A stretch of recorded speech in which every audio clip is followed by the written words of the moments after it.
You see these insurance company commercials, you see bats flying into windows and really hurting the window, and it's baseball season. So that's why they're using a baseball bat for their insurance commercials. Hi, everyone. This is Jordan Scott. Another episode of Foul Ball Safety Now Talks with Brianna Ludwig. I'm excited soon to bring on our guests for today.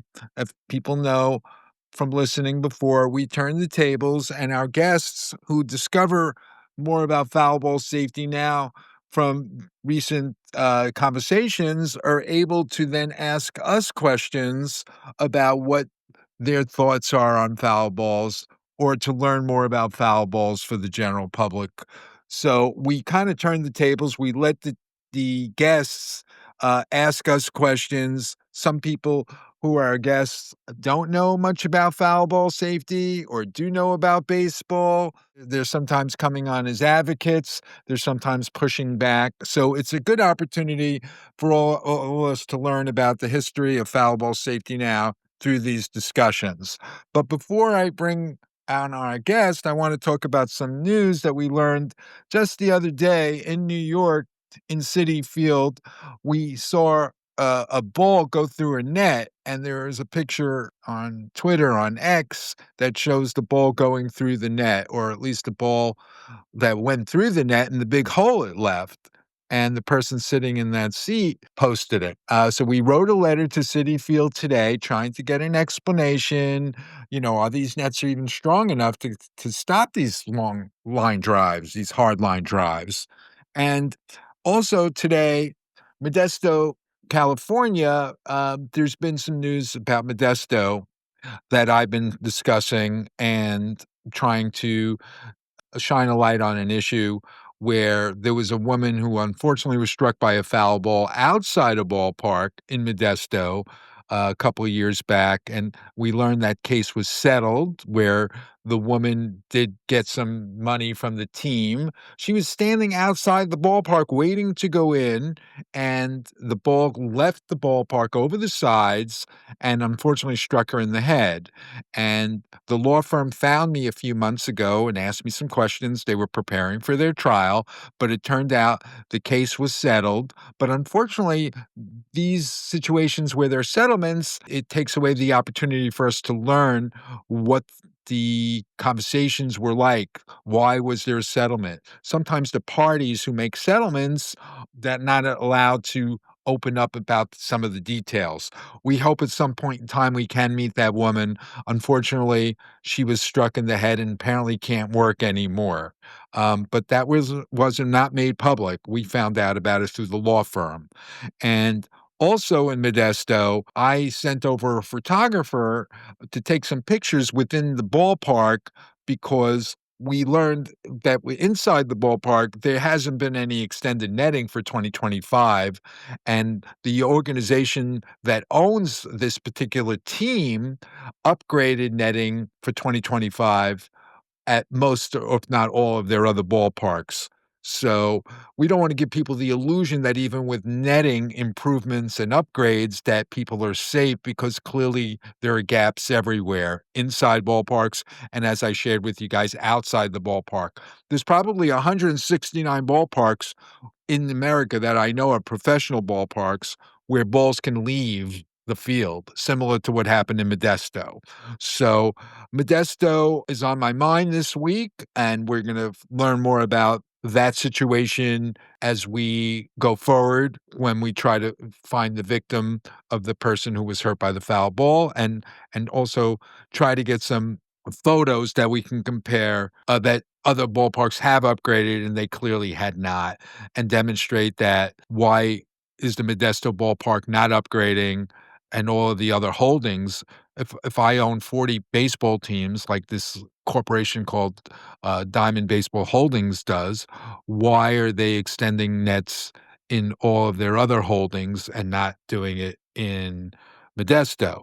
And my thought is that maybe they're leaving to a place called San Bernardino next year, and they felt like they didn't have to extend netting this year. But that question, I will leave to the people in Modesto to dwell upon and think about it. and then share their thoughts on the matter. So we're just trying to present news. We want to be fair, and we want to bring all these issues to people. It's not unique for balls to fly outside of ballparks. We're dealing with the Queens College situation where balls are leaving the ballpark, and student athletes are calling me, wondering if they're going to be the one to hurt or crush a kid who was walking around the sides of the field where there's an elementary school. And these student athletes, one particular, shared his thoughts with me. So we have letters on the website at Foul Ball Safety Now for those folks that want to see what we've been doing over the last 6 years. You'll see a few letters that had gone out to the Queens College. That's an open investigation. We hope we can start a national dialogue, not just balls flying outside in Modesto or balls flying outside in Queens College, but unfortunately balls flying out in a lot of different places. And we would love to address all those issues. So today, we're excited to bring on a guest who's a baseball player, softball player. She's an actor. She's a comedian. Bree Collette. How you doing, Bree? Hey, I'm good. How are you all doing? We appreciate you being around. We are ready for some questions. You have as much time as you need. So, no, all seriousness, we are turning the tables and we're allowing our guests to ask us questions and follow up with a follow up question before you move on to the next question if you feel like you'd like to, Bree. So, really, it's all up to you. Okay, great. I've definitely seen the results. I've been looking into it a little bit more. Do you Mhm. feel the netting is the primary way to solve this issue? I would believe that netting is the obvious first choice to prevent people from getting smashed by foul balls, but we can only do what we can do. We can point out the problem and bring it to people and to agencies, they haven't gotten the memo yet, for them to discuss what the long-term solutions are. But what is available today are nets, and if they were higher, farther, and wider, and there was maybe an independent agency that came into each ballpark and discussed, this is exactly where the nets need to go to prevent serious injury. But that task at hand was taken on by an agency. I think they would definitely come up with protocols for the teams to follow, and that would be with nets. I was reading up on it and I had noticed that they had mentioned helmets. I thought that was definitely a take.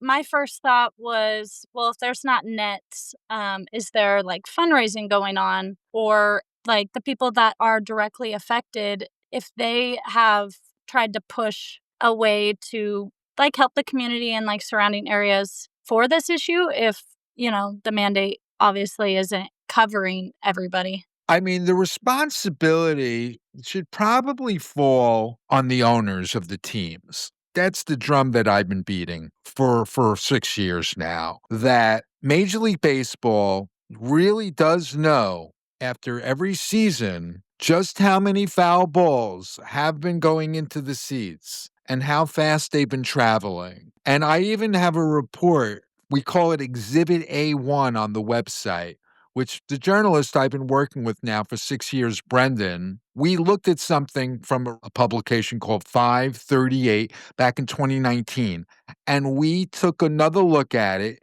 and we came out with our own report, and it really demonstrates the hundreds of thousands of foul balls there are every single year that professional baseball really knows about. And why aren't they telling us, like, every single winter about what we can expect for the spring and the summer? And I think if they ever attempted to do that, I think then the agencies would have responded. They would have said, first of all, thank you for finally sharing this with us. But I think they would also say something like, well, moving forward, we need to step in because you're clearly conducting business in a non transparent way. And the fans should have, and they should have been completely aware of what you guys were in the know about, and you failed to disclose that. It's plain and simple. They won't be able to show us what they've done prior, Bree, before 2025 that we think will be satisfactory. Coming up with signs, coming up with announcements when you're already in your seats is not going to help defend from a 100-mile-an-hour line drive. We're not superheroes. I think it really does fall upon the owners. I think the players' union certainly should have done a little bit more in collective bargaining. I don't want to hear that over four separate times in negotiations, every 4 years, they negotiate for a new contract. Why, the netting issue hasn't been demanded and insisted upon by the players' union. So I think there's some accountability there. Do you think any of the actual, players should take accountability at all? Like, what's your perspective on that? Certainly the younger players who are 20 years old or 23 years old who are trying to become major leaguers, they're playing in all of the lower levels. They're playing in those 169 ballparks, striving to get to one of those 30 ballparks, like where the Cubs and the White Sox, Yankees and Mets, where they play. But before they get there, they may be playing in situations clearly where they have identified themselves as a problem, where they've told their own parents when they come to games, they insist that they have to sit in certain sections because they don't want to hit a line drive at their mother or grandmother. But they, at the same time, they may be biting their tongue or compromising their soul because they're not speaking up enough. And I believe that the people that came before them, the people that are also player representatives and union guys who were players themselves from 20 years earlier, should be stepping up and finally taking the burden off these young professionals. And I think a lot of baseball players, I don't know if they're going to eventually seek therapy or not and try to get the monkey off their back. But Brendan and I, the journalists that I've been talking with, we've spoken to more than 30 baseball players, and they're indirectly telling us their own accountability on their role within the game. It really is, it's a catch-22. I'm not sure if Right. that addresses your question.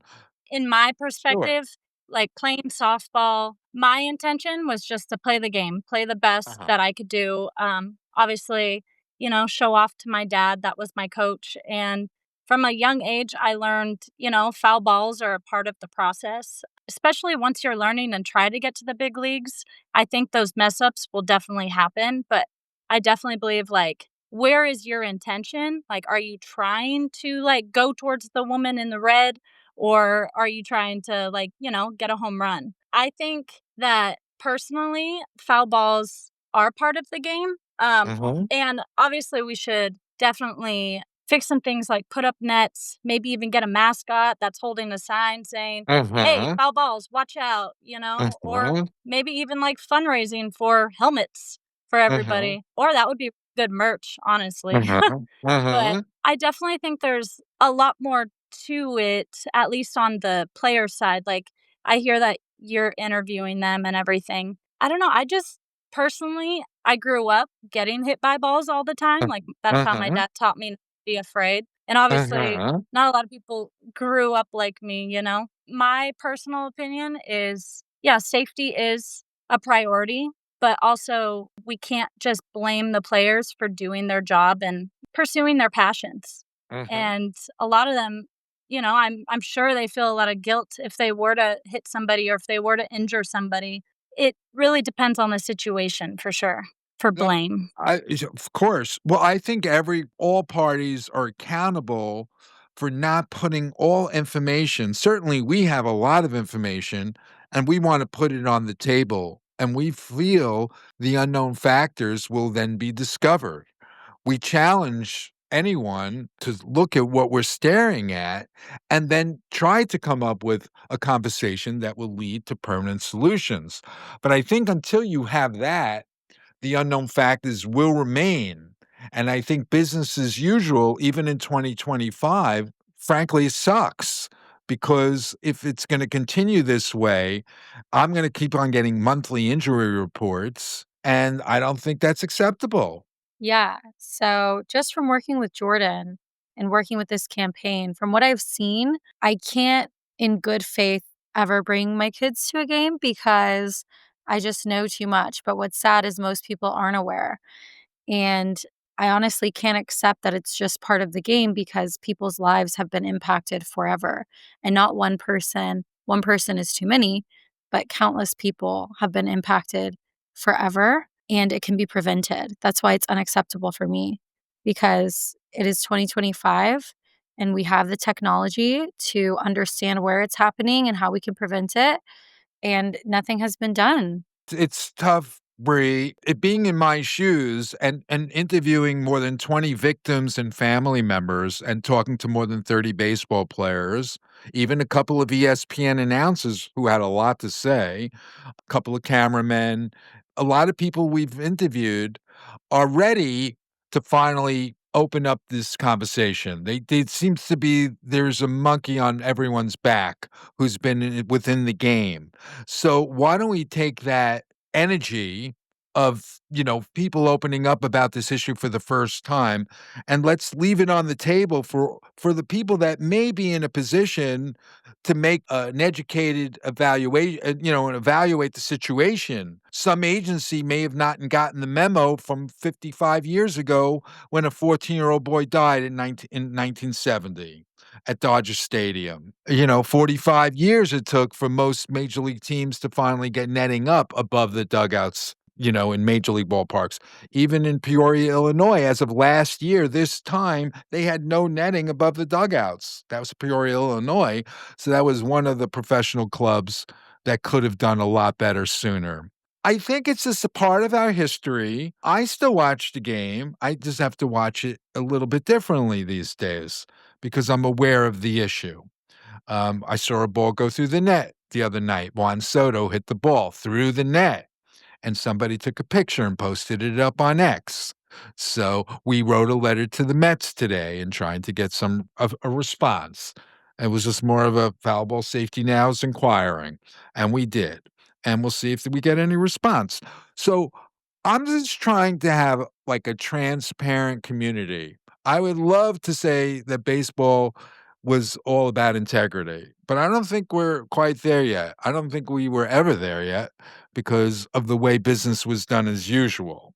But I remain optimistic and, healthy aggression, as I put it, we're going to keep going. I love the fact that you guys are bringing awareness to it and really showing people the impact that foul balls can make, and I love that.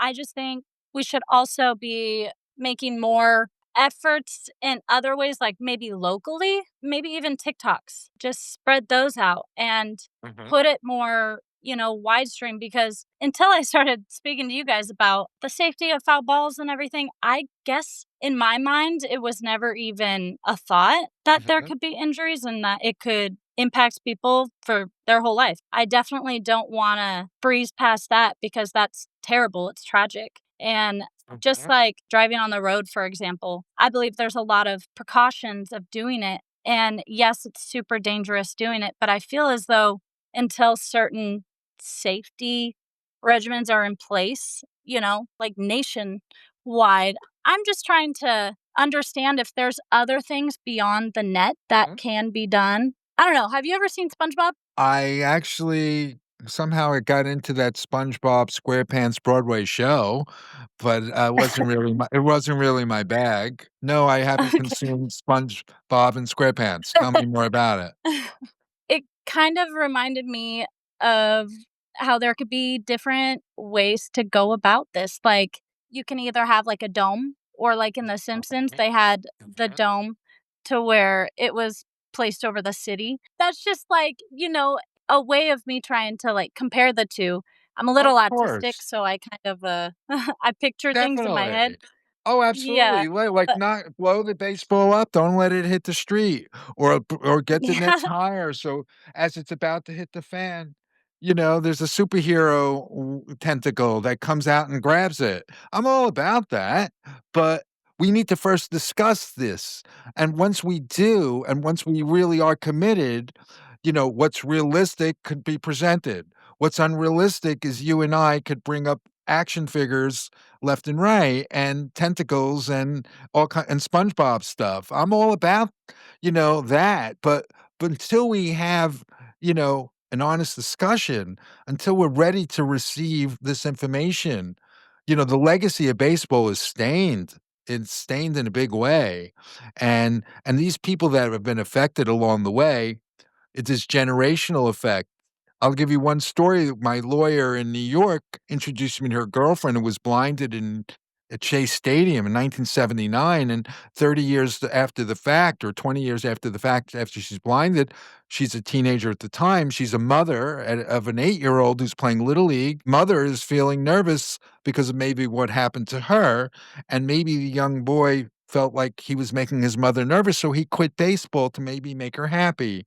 And maybe that 8-year-old is now 30 years old, and maybe he's telling his new child, "Oh, maybe you don't wanna play baseball. Look what happened to grandma." So these families are affected. The people that we met sometimes have turned their back on baseball, maybe for the right reasons. They haven't gotten the genuine gesture that they deserved. Maybe there's no genuine gesture available. What can you say to a little girl who was 4 years old and who attended her first game and got smashed by a ball, who now may be a late teenager and can't remember things, as I hear, from my discussions with the family? There's a lot going on here, and baseball needs to acknowledge these people clearly and acknowledge people, that are potentially in harm's way right as we speak. And just finally present it. There's a history here, and it's really been untold and not really been considered as part of the history of the game. We need to identify that and certainly deal with better measures moving forward. I think more than anything, it's about educating people as much as we can because a lot of people are taking their families and their kids to the ballpark having no idea what they're truly walking into. And so, if we can make this knowledge public knowledge, that would be a huge win, I think, for us. Yeah, definitely. No, I definitely not disagreeing by any means. I mean, for me personally, like I said, Yeah. I had no idea that that was even an issue, mostly because it's not broadcasted anywhere. It's not anywhere in my face that I can see, so I don't, go out of my Well, way to look it up, or I was totally unaware of the issue. I think it would be awesome to see that more broadcasted in 20s, 30-year-olds, and because they grew up, it wasn't really an issue. And with how social media is going and how there's like viral videos, I'm sure people would laugh at those injuries. But I think by bringing more awareness, even doing like interviews on the street before the game, trying to, push the issue and like make people more aware of mhm. it. And I think that that would be like super beneficial for it. Have you thought about doing any of that? Well, I've been more of an activist from where I've been living over the last 6 years, so it's like I'm doing a lot every week with Brianna and Brendan, the journalist who's been with me for 6 years. So, Okay. I'm making calls from the kitchen. We're following, collecting data. We're doing research and communications with, just trying to find all the latest things we can find. Happen to catch games on TV, happen to see things. So I'm seeing things just by watching TV, balls going through nets and writing letters, and then finding a picture on Twitter, on X, showing that hole in the net. So June 22nd, Yankee Stadium, 2025, not too long ago, barrel of a baseball bat flies right over the net. And if there were people there that day, they would have been in big trouble. You see these insurance company commercials, you see bats flying into windows and really hurting the window, and it's baseball season, so that's why they're using a baseball bat for their insurance commercials. So that, it's all by design. So you see these things in these images, but it's realistic that if barrels of bats are flying into seats like boomerangs, it's a big trouble, and that's business as usual in 2025. And, it's worthy of me following up with Yankee Stadium. It's been 2 months since that bat flew over the net. Did you guys make any changes? And if they hadn't, then that's bad. Bad on the Yankees for not making any changes because it could have happened 5 minutes later or on the next game day. And with the fans notified not to maybe sit there for the next 2 months. All of this is part of the history that we can discover. It all takes time, it all takes money. So that's what I've been really doing. I guess my headquarters are from my kitchen, which is fine. But I'm dedicated to this and I'm excited to keep on bringing the news to people. Again, all of us, the three of us talking, we hope, of course, others will see what's happening in their ballpark, see what's happening in their community. We've had a couple of guests on that want my help, but I'm also happy to join them in their fight for fan safety at their local ballpark, and I'll be happy to join them when they call me. So we're doing what we can, and we'll take it one case at a time. It's exciting to hear, people's stories and people's interest and perspective. And it's so nice, Bree, that, your perspective is now open to learning about this and happy to hear any other questions you may have. I'm totally in the naivety kind of world. Well, that's And honest, and we appreciate that.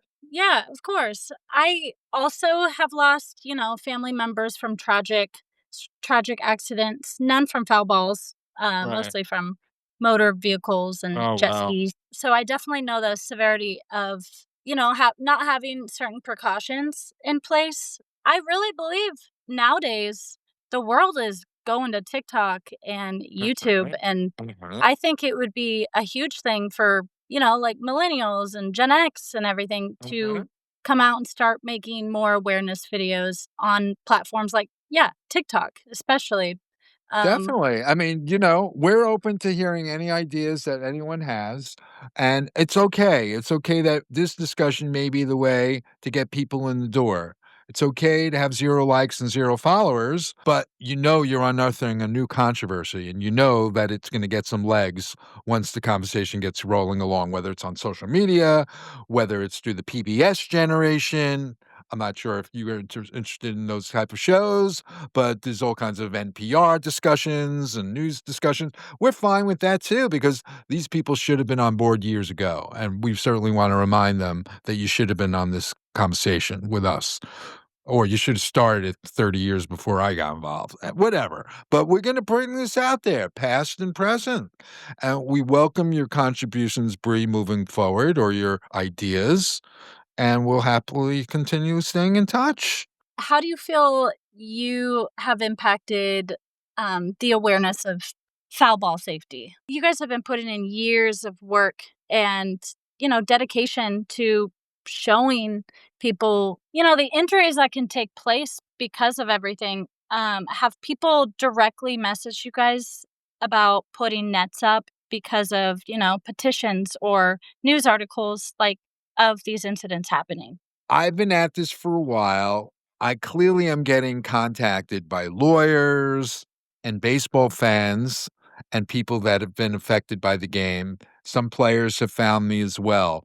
Not really major traction as of yet, but by us chronicling everything we've done, I have a feeling I think baseball insiders and even non-baseball fans will tell me at some point in time my instincts were correct and it was worthy of 6 years of to continue to chronicle and accumulate what we have. But we do welcome, our discussion becoming a larger discussion.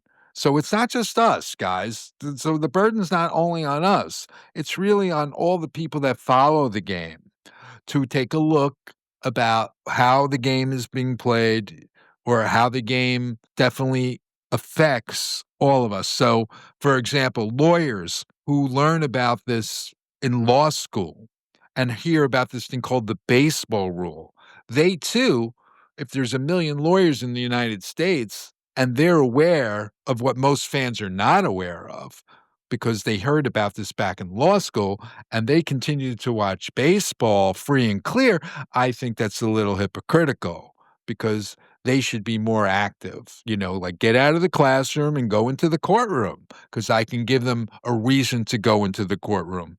They lawyers have to establish a theory to go into a particular court because each state has their own laws. I was able to get a lawyer in Illinois, and we were able to establish grounds for a lawsuit. And we went a year in court, and we went a few rounds, and we made some interesting points. There's a lot of cities that still a judge needs to see Exhibit A from 2019, which is on Foul Ball Safety Now. And once the judge sees that video, I think they'll be disgusted to see that business as usual has been continuing in their city with lack of netting past end of dugouts. And that's just for starters. And would be disgusted and would be in their right mind if they said, after seeing this video, no one under 18 is allowed to sit there anymore. And if adults who are older than 18 are truly informed about this video and they really, really want to continue to come, well, that's on them. And you have to come at your own risk being 18 and older. You can't bring the kids. One example I have is running with the bulls in Spain. If people are 18 and older and they really want to run away from bulls, I guess they can, but they're not allowed to bring their kids.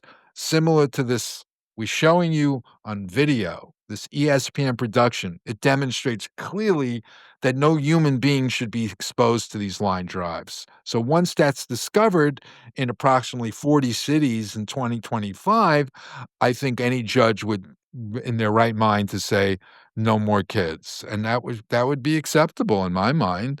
So to get lawyers to think about this and figure out how to go to court in many cities today is something that needs to happen. But, we're not going to solve everything today. We're just going to present more issues and more perspectives. I love that. I love the fact that you guys are really making the impact and bringing awareness to the situation. After talking to you and like talking to Brianna, I would definitely go in in a mascot costume, stand outside of a stadium, and let everyone know like foul balls, like watch out, foul balls. Well, as a comedian Uh-huh. perspective, Uh-huh. I think I just like to make fun of my trauma to where Right.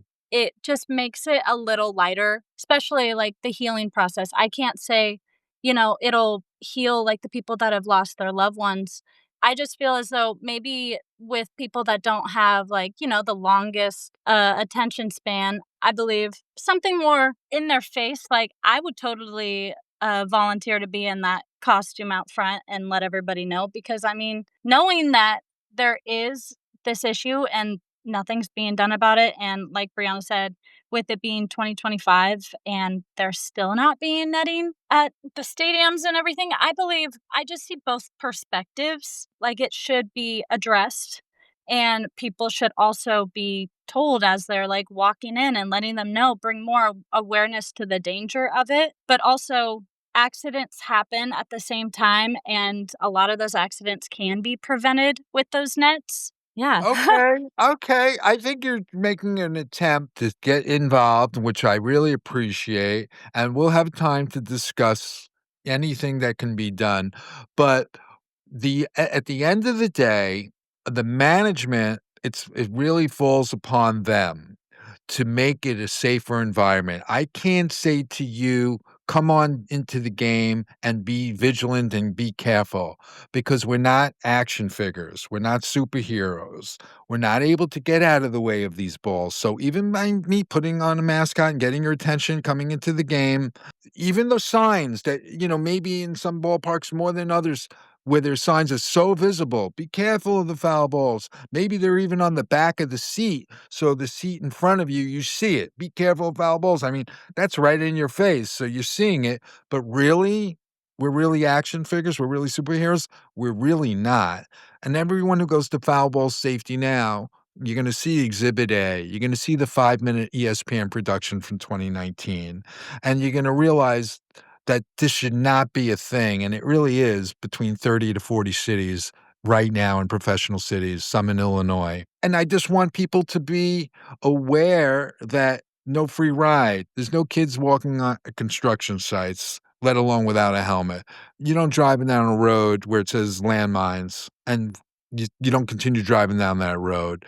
It's not acceptable to conduct business where there's a gray area and I think people are coming to games not even really taking those protocols seriously. And even if they were, is staring without blinking. There was an umpire, Hunter Wendelstedt, who was 100 feet away just a few months ago. He hasn't been back to work since.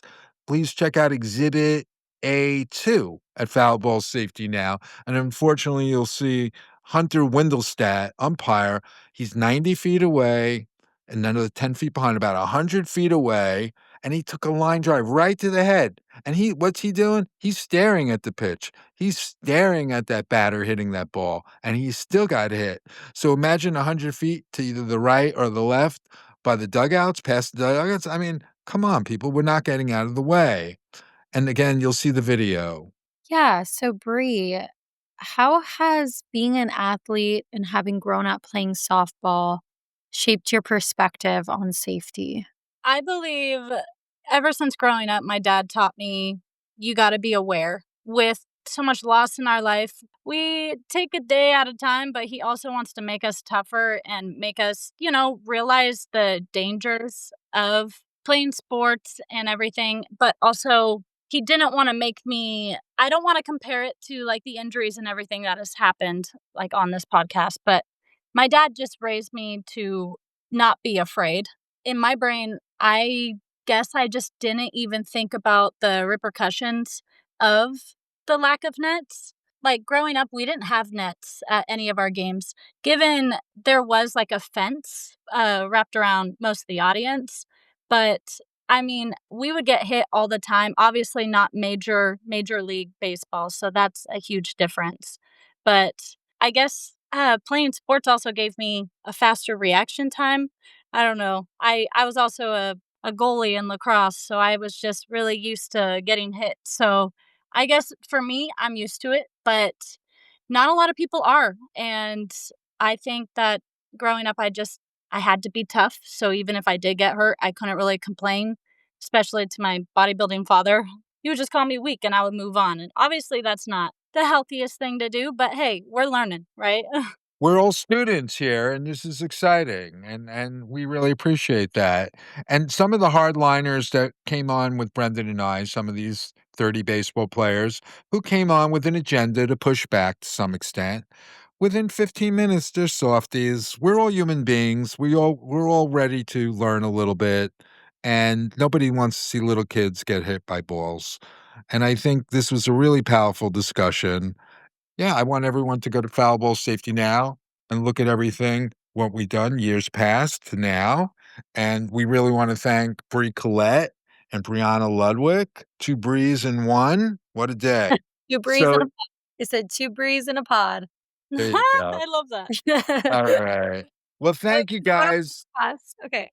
So go to foulballsafetynow.com and look at what we've learned. And by the time you hear this podcast, hopefully you'll see some of these, see or hear some of the others, mostly in hearing at this time. We're on audio. Looking forward to the next time. Thank you guys.